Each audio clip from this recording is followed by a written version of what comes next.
May I come in? Yes, come in. Good afternoon, sir. Good afternoon. Take your seat. Thank you, sir. Kirti Goyal, Yes. कुछ अपने विषय में बताएं हमें। Sir, मेरा नाम कीर्ति गोयल है और मैं राजस्थान से हूँ। मैंने bachelor of veterinary science and animal husbandry से ग्रेजुएशन की है और प्रेजेंटली मैं जयपुर में डिस्ट्रिक्ट सप्लाई ऑफिसर हूँ सेक्रेटरीट में और ग्रीवियंस रिड्रेसल पे काम कर रहे हैं। अच्छा अच्छा, आपने सब्जेक्ट एंथ्रोपोलॉजी लिया है। Yes sir. तो वेटनरी एंड एंथ्रोपोलॉजी क्या को रिलेशन है दोनों के बीच? सर, बेसिकली जो वेटनरी है वो एनिमल साइंस को स्टडी करती है और जो एंथ्रोपोलॉजी है वो ह्यूमन साइंस को स्टडी करती है, लेकिन इनकी एनाटॉमी और फिजियोलॉजी ह्यूमंस और एनिमल्स की काफ़ी कोरिलेट करती है। तो ये इनमें बेसिक सिमिलैरिटी है। तो आप इस बैकग्राउंड एंथ्रोपोलॉजी और वेटनरी साइंसेज, ये जो दो आपके बैकग्राउंड हैं, इनका उपयोग आप सिविल सर्विसेज में अगर आपका चयन होता है तो कहाँ करेंगी आप?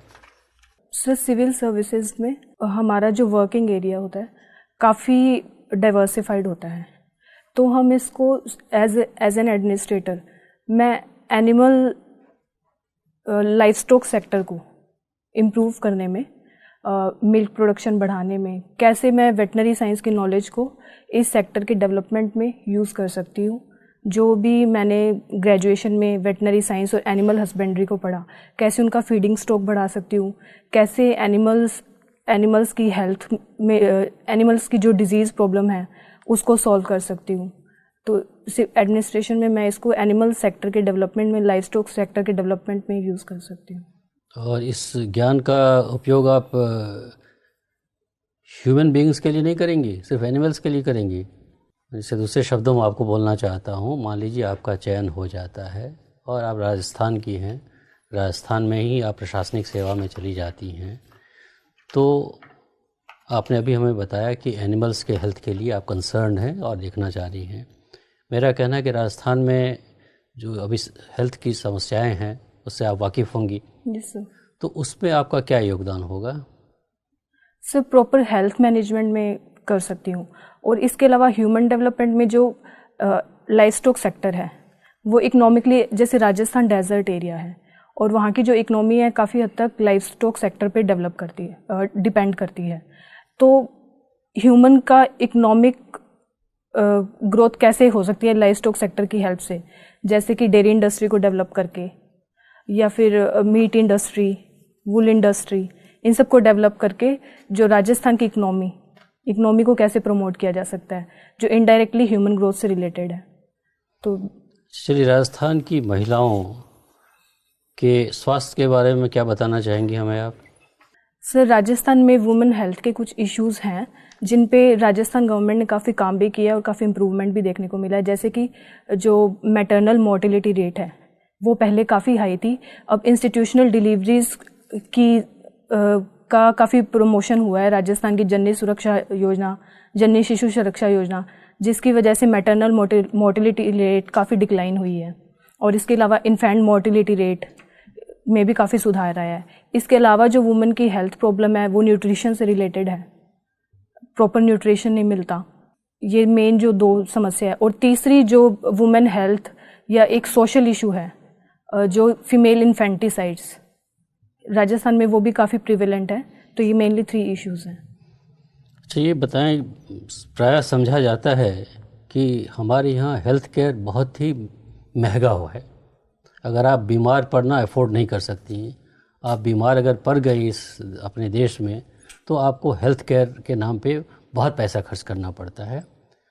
तो अगर आप प्रशासनिक सेवा में आती हैं तो कौन से कंक्रीट स्टेप्स लेंगी कि अफोर्डेबल आप हेल्थ सर्विसेज आप दे पाएंगी?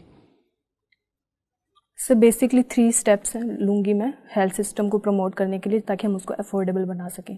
सर, फर्स्टली जो गवर्नमेंट स्कीम्स हैं, जैसे राष्ट्रीय स्वास्थ्य बीमा योजना है जो हेल्थ इंश्योरेंस प्रोवाइड करती है पुअर सेक्टर को, तो सर उसका प्रॉपर इम्प्लीमेंटेशन करना और जो हमारी जनरल पब्लिक है उसको इसके बारे में अवेयर करना, क्योंकि जो सबसे बड़ी दिक्कत देखने में आती है वो ये है कि लोग अवेयर ही नहीं है कि उनके लिए कोई हेल्थ इंश्योरेंस स्कीम भी है।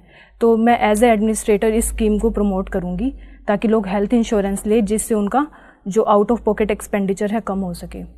और सर इसके अलावा मैं पब्लिक हेल्थ सिस्टम और प्राइवेट हेल्थ केयर इन दोनों में कोलैबोरेशन करूँगी ताकि जो प्राइवेट हेल्थ सिस्टम है वो भी लोगों के लिए कुछ हद तक अफोर्डेबल हो सके।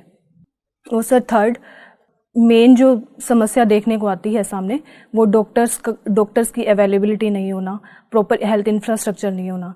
तो सर मेरे लिए ये भी एक इम्पॉर्टेंट इशू रहेगा।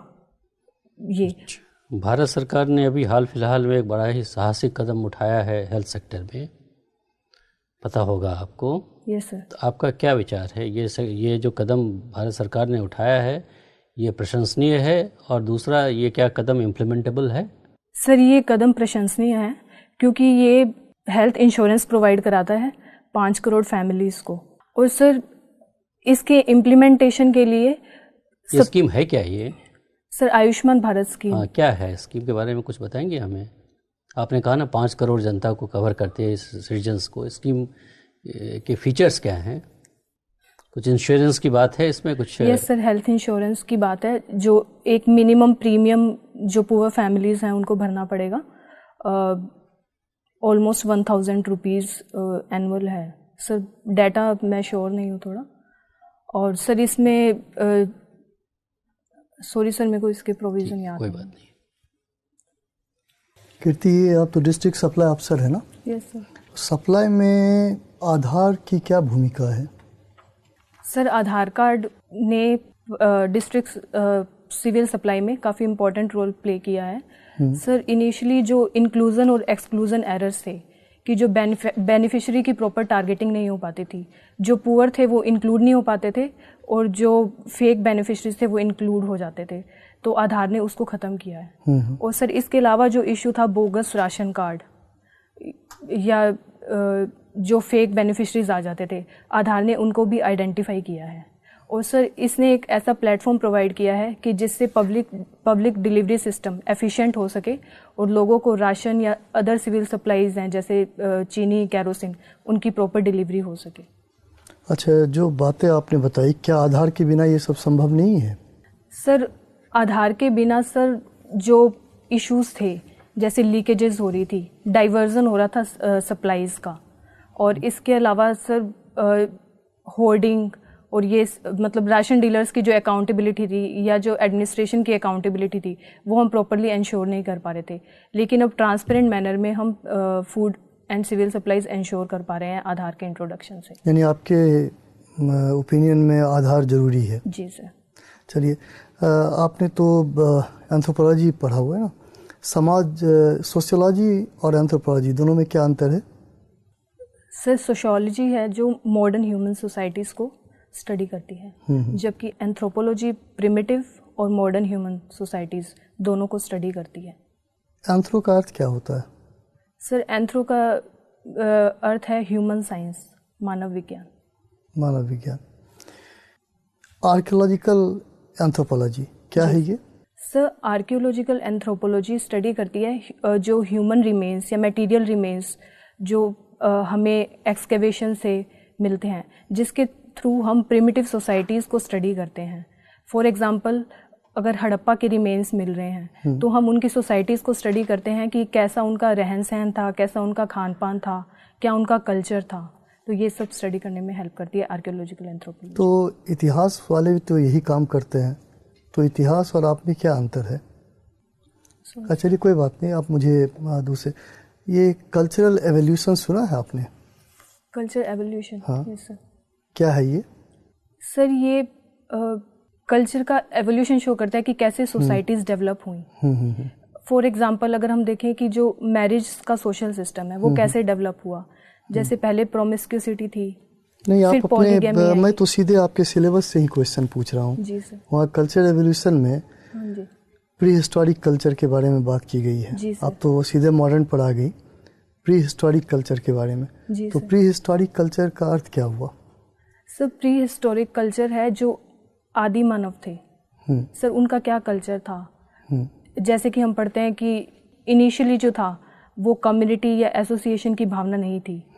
एक जो सेडेंट्री लाइफस्टाइल था वो फॉलो किया जाता था।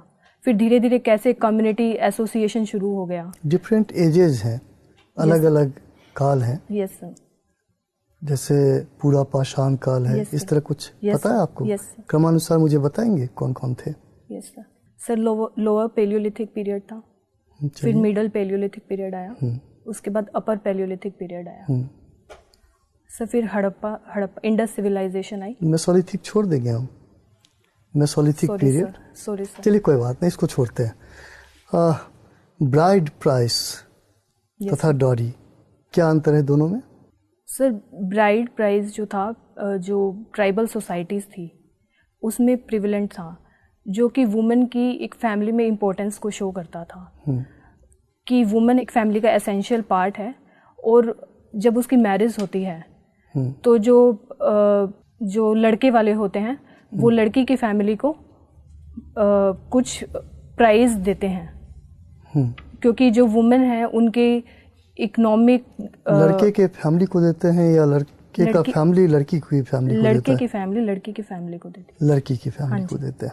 और डॉरी में क्या होता है? और सर डॉरी आज डेवलप हो गई है एक सोशल एविल के थ्रू, जिसमें जो मैरिज है उसको एक बिजनेस की तरह ट्रीट किया जाता है, जिसमें लड़की मैं तो दोनों में जस्ट डिफरेंस पूछा था, इतना एलाबोरेशन नहीं। आपने उसमें कहा जो लड़के द्वारा लड़की की फैमिली को दिया जाना ब्राइड प्राइस, तो ठीक उसका उल्टा दहेज में, डॉरी में यही लग रहा है। हाँ चलिए कोई बात नहीं, एक सवाल का और जवाब दीजिए।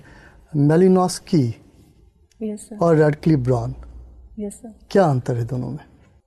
सर मेलिनोस्की एंथ्रोपोलॉजिस्ट थे जिन्होंने फंक्शनलिज्म थ्योरी दी थी, जिन्होंने बताया था कि जो सोसाइटी है उसका वो सोसाइटी जो बनी है वो ह्यूमन नीड्स को पूरा करने के लिए बनी है। ह्यूमन की अलग अलग नीड्स हैं, उसके लिए सोशल सिस्टम्स बने हैं, जैसे कि उस ह्यूमन की बायोलॉजिकल नीड्स है, ह्यूमन की सोशल नीड्स है। जबकि जो रेडक्लिफ ब्राउन थे उन्होंने स्ट्रक्चरल फंक्शनलिज्म का कॉन्सेप्ट दिया था। उन्होंने कहा था कि उन्होंने इंडिविजुअल से ऊपर सोसाइटी को रखा था। उन्होंने कहा था कि इंडिविजुअल सोसाइटी का एक पार्ट है जो सोशल स्ट्रक्चर को मेंटेन करने के लिए एक रोल प्ले करते हैं। जैसे कि हमारा बायोलॉजिकल सिस्टम है, हमारी बॉडी को मेंटेन करने के लिए जैसे सेल काम कर रही हैं, वैसे सोशल स्ट्रक्चर को मेंटेन करने के लिए ह्यूमन काम कर रहे हैं। चलिए ठीक है। कीर्ति कैसा महसूस कर रही हैं?